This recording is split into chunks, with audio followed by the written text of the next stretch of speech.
Welcome to the introduction of Confucianism. Confucius is considered to be one of the most important and influential teachers in Chinese history. Contextually, Confucianism starts during the period of warring states. It's a relatively horrible time.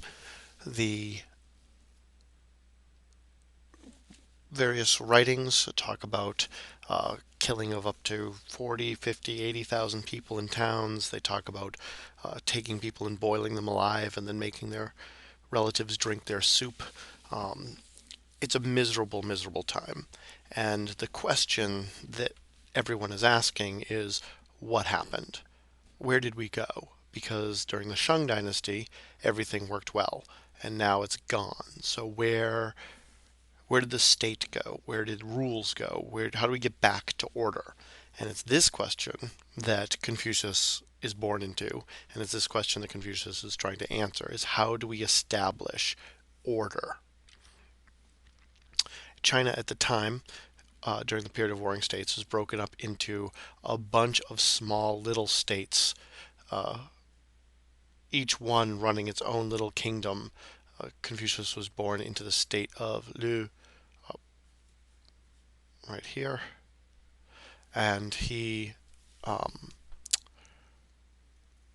witnessed growing up, obviously, that all of these various governments were fighting each other and that it was a relatively bad period of time to be Chinese. He was born in 551 BC and died in 479 BC.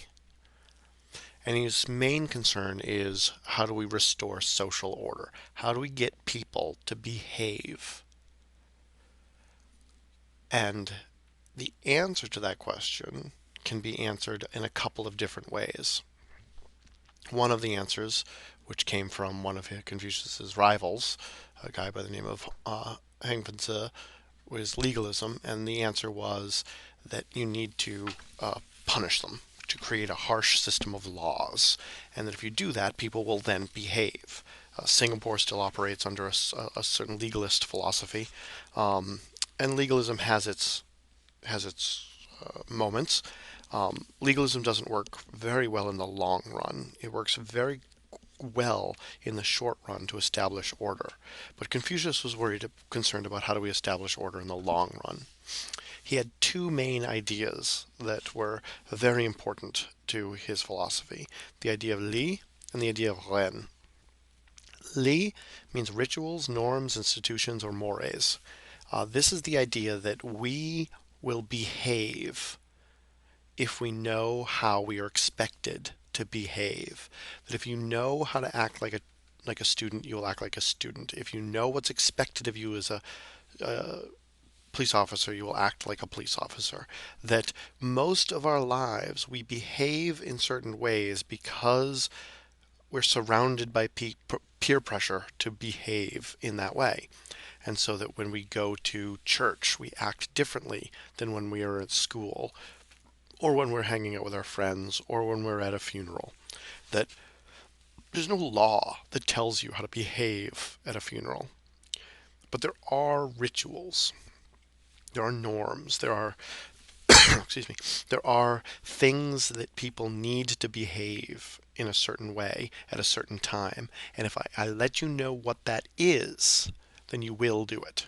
And if I don't let you know what that is, then you won't do it. And the reason that there's chaos and the state has fallen, according to Confucianism, is that people lost their rituals. And this other idea is the idea of Ren, which means that I only exist in relationship to you.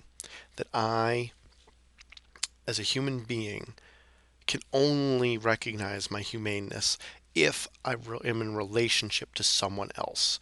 And that this idea of benevolence, of kindness between two people, forces us to recognize that I shouldn't treat you badly because I don't exist without you. And so these two ideas set up for his most popular idea, which is the idea of the five relationships. And the five relationships are what we'll get into in the next segment of Confucianism.